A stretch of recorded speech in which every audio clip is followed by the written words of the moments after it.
Hello guys, in this video I am going to show you how to set the language in the RegioJet application. But first I just want to mention, don't forget to subscribe to my channel, because at 10,000 subscribers I am going to show you my whole YouTube revenue statistics and growth strategy, as well as how to make money online. Let's jump into it.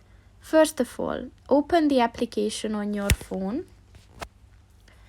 and then click on the More button at the bottom of the page on the right. And at the Application Settings section, look for the Language button and click on that. And as you can see, these are the options that you can choose from.